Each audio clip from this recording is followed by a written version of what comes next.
میں ہوں سلمان رشید اور ایک مسافر کی دنیا میں آج آپ کو پھر ایک کسی بہت ہی نایاب قسم کے انسان کی داستان سنانا چاہتا ہوں۔ یہ اپنا ہمارا جو کوہستان نمک ہے، سالٹ رینج، اس میں بڑی مشہور جگہ ہے کلر کہار، جہاں پہ وہ ایک جھیل ہے نمکین۔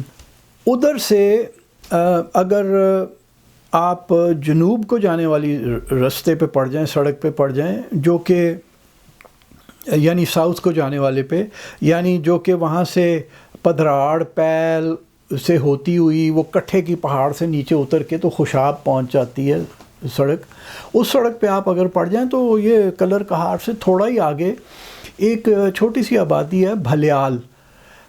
وہاں پہ ایک قبر ہے بڑی معمولی سی، بس ایک چار دیواری ہے، اس کے اندر آپ کو ایک قبر دکھتی ہے اور چھت نہیں ہے، اوپر کوئی بھی گنبد وغیرہ نہیں بنا، البتہ اس کے ساتھ ایک گنبد ہے، وہ کسی بزرگ کا بتاتے ہیں، ان کا نہیں مجھے پتا کون ہے وہ صاحب، لیکن یہ جو چھوٹی سی قبر ہے اس کی یہ آپ ایک تصویر دیکھ لیجئے۔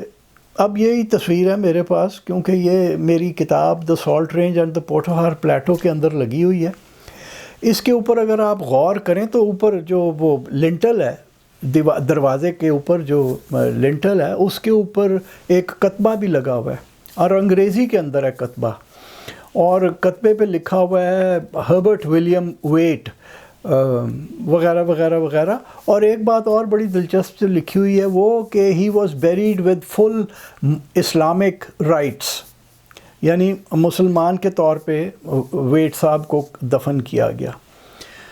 یہ ویٹ صاحب، میں پہلی بار یہ جو قبر میں نے دیکھی تو وہ 1988 کے اندر میں نے دیکھی تھی۔ اس وقت مجھے یاد نہیں ہے کہ یہ چار دیواری بنی ہوئی تھی یا نہیں، لیکن قبر موجود تھی اور کتبہ بھی تھا تو ویٹ کا، لیکن میں نے غور نہیں کیا کہ ویٹ ہوگا کوئی بیچارہ، پتہ نہیں کون۔ یہ جب میں سالٹ رینج والی کتاب لکھ رہا تھا تو میری ملاقات ہمارے دوست ہیں کامران رسول صاحب، وہ جو کہ کمال کے جو سول سرونٹس ہوتے ہیں نا ان میں سے ایک ہیں، تو ملک مہر خان صاحب کے ساتھ کامران رسول صاحب کی بڑی دوستی تھی۔ خیر وہ جب میں گیا تو میں بھی انہیں ملنے گیا اور میں نے بتایا کہ جی مجھے کس نے بھیجا، تو میرا بڑا سواگت کیا گیا اور مجھے بڑے پیار محبت سے ملک مہر خان صاحب ملے، اور کمال آدمی تھے، وہ پرانے وضع کے جو لوگ ہوتے ہیں وہ تھے۔ فوت ہو گئے بہت سال پہلے، میرے خیال ہے 20 سال سے تو زیادہ ہی ہو گئے ہیں مہر خان صاحب کو گزرے ہوئے۔ ان سے میں نے پوچھا کہ جی بابا اچھا وہ جو وہاں پہ میں نے پوچھا تھا قبر پہ، تو ہر کوئی کہتا تھا بابا ویٹ صاحب کو، تو میں نے جب مہر خان صاحب سے پوچھا کہ جی بابا ویٹ ہے کون، تو کہنے لگے کہ میرے جو والد تھے، یعنی مہر خان صاحب بتاتے ہیں کہ ان کے جو والد تھے وہ ذیلدار تھے، تو وہ یہ ویٹ صاحب کے کنٹمپریری ہوں، ویٹ ان کے والد کے پاس، بڑے ملک صاحب کے پاس آ کے کافی وقت گزارا کرتے تھے ویٹ صاحب۔ تو جو جتنی بھی جو داستانیں اب میں آپ کو سنانے والا ہوں، یہ وہ ہیں جو مہر خان صاحب نے ویٹ سے اپنے والد کو بتاتے ہوئے سنی ہے، اور بقول مہر خان صاحب کے کہ یہ جو اپنا ویٹ صاحب تھے یہ پنجابی اور اردو ٹھیک ٹھاک بولتے تھے، اور پنجابی پٹھوارے اس میں ڈائلیکٹ کے اندر۔ تو وہ کہتے ہیں کہ جناب یہ آدمی جو تھا نا، یہ دراصل سول سرونٹ تھا، یہ کہیں 1920-21 میں یہاں پہ ایک نوجوان پولیس آفیسر کے طور پہ آیا برطانیہ سے، ہربرٹ ولیم ویٹ نام تھا، اور اس نے ساری زندگی یہاں پہ کام کیا، اور کہیں 1946 یا 47 کے اندر یہ پاکستان بننے کے آس پاس یہ کہیں ویٹ صاحب جو تھے یہ سروس سے ریٹائر ہو گئے۔ پاکستان نیا نیا دیس بنا تھا، افسران کم تھے، تو ایک اچھا پولیس آفیسر بھی چاہیے تھا، تو حکومت پاکستان نے ویٹ صاحب کو کہا کہ جناب آپ کو ہم ری امپلائے کر لیتے ہیں، تو آپ ہماری ذرا پولیس کے کھاتے سیدھے کر دیں۔ ویٹ صاحب دوبارہ سروس میں آ گئے، اور بقول مہر خان صاحب کے کہ جو سرگودا کا پولیس ٹریننگ سکول ہے وہ ویٹ صاحب نے جا کے یعنی اس کی نی رکھی تھی، اس کو اسٹیبلش کیا تھا۔ اور پھر کسی 50 کی دہائی کے اندر ویٹ صاحب فائنلی پھر ریٹائر ہو گئے. تو ریٹائرمنٹ کے بعد ویٹ صاحب نے آ کے یہاں پہ سالٹ رینج میں اور سون ویلی میں گھومتے پھرتے تھے، کیونکہ یاد رہے کہ سرگودا جب ضلع تھا، خوشاب ابھی جب ضلع نہیں بنا تھا، تو خوشاب سرگودے کا حصہ تھا. اور یہ جو سون ویلی ہے بڑی خوبصورت وادی ہے اور ہائٹ کے اوپر ہے، گرمیاں بھی ذرا پلیزنٹ ہی ہوتی ہیں تقریباً، اور یہ سالٹ رینج، اور یہ یہاں پہ بہت گھوما پھرا کرتے تھے. تو جب ریٹائرمنٹ ہو گئی آخر کار ان کی 50 کے عشرے میں یا کہیں 60 کے قریب جا کے ریٹائرمنٹ ہو گئی، تو ویٹ صاحب جو ہیں وہ آ کے سالٹ رینج میں رہا کرتے تھے.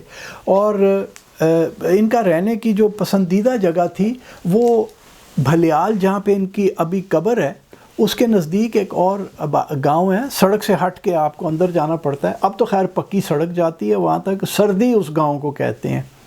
تو سردی میں ایک ریسٹ ہاؤس ہے، یہ جو آپ اس تصویر میں دیکھ رہے ہیں. یہاں یہ اپنا ویٹ صاحب کی بڑی پسندیدہ جگہ تھی اور وہ یہاں رہا کرتے تھے عام طور پہ. تو مہر خان صاحب کہتے ہیں کہ جی بابا ویٹ کمال دا بندہ سی، اور کہتے ہیں کہ ایک تو جب یہاں گھوم پھر رہے ہوتے تھے اپنی موٹر میں، تو جگہ جگہ رک کے کوئی کسان کام کر رہا ہے تو اس سے گپ لگا لی تھوڑی دیر کو، کسی سے حال احوال کر لیا. کہتے ہیں کہ ایک بار جا رہے تھے تو کسی سے ایسے ہی رک کے گپ لگائی رستے کے اوپر کسان سے. تو پوچھا کہ بھائی بچے اسکول جاتے ہیں؟ اس نے کہا جی بیٹا میرا جو ہے ایک ہی ابھی اسکول کے قابل ہے تو وہ جاتا ہے. اور پتہ چلا کہ جناب اسکول دور ہے. اب یہ آپ دیکھ لیجئے کہ 50s کی بات ہے، 1950s کی. اس وقت کہاں اتنی سڑکیں اور اسکول تھے کہ وہ اسکول دور ہے، تو اسے 10 کلومیٹر چل کے جانا پڑتا ہے صبح اور 10 ہی واپس. ویٹ صاحب نے کہا اچھا ٹھیک ہے. اگلے ہی دن بقول مہر خان صاحب کے اگلے ہی دن ویٹ نے لاہور آ کے اپنی موٹر کار میں ایک نئی بائیسیکل خرید کے رکھی اور لے جا کے اس کسان کو دی کہ لے بھئی اپنے بیٹے کو دے تاکہ وہ بائیسیکل پہ آیا جایا کر. ملک مہر خان صاحب کہتے ہیں کہ پھر ایک اور جو واقعہ انہوں نے بڑا دلچسپ سنایا کہ ایک کوئی ان کا جاننے والا تھا، وہ آیا، اس نے کہا کہ سر 2000 روپے چاہیے. اب اگر یہ 60-62 کی بات ہے تو 2000 روپے تو بہت بڑی ہوتی تھی رقم. ویٹ صاحب نے وہ رقم دے دی اسے اور اسے کہا کہ بھائی اس سے پوچھا پہلے کہ تو کب دے گا یہ واپس؟ اس نے کہا جی 3 دن میں آپ کو میں یہ واپس کر دوں گا، میرا بس کام ہو جائے گا. تو انہوں نے کہا کہ اچھا بھائی 3 دن میں کر دینا، کیونکہ میں نے ولایت جانا ہے گھر بہن بھائیوں کو ملنے کے لیے، تو یہ نہ ہو کہ مجھے پھر تنگی ہو. تو اس نے کہا نہیں جی نہیں، 3 دن بعد آپ کو میں یہ لا کے دوں گا. 3 دن بعد وہ بندہ نہ آیا. ویٹ صاحب تو انگلینڈ سے ہو کے آ گئے. اس کے بعد کہیں وہ بندہ آیا بقول ملک مہر خان صاحب کے کہ انہوں نے اس بندے نے کہا ملنے کے لیے ملازموں کو کہا ہوگا. تو ویٹ صاحب نے کہا کہ اسے کہہ دو چلا جائے، نہیں ملنا. نہیں ملے. اس نے بھی 2-3 بار کوشش کی اور نہیں ملے. تو اور بقول ملک صاحب کے کہ جب ویٹ کا گزر ہوتا تھا اس بندے کے گاؤں سے، موٹر میں ڈرائیور چلا رہا ہے، وہ ساتھ بیٹھے ہوئے ہیں، ادھر سے گزر ہوا ہے، تو وہ اس گاؤں کی طرف نہیں دیکھتے تھے، منہ ادھر کر لیتے تھے.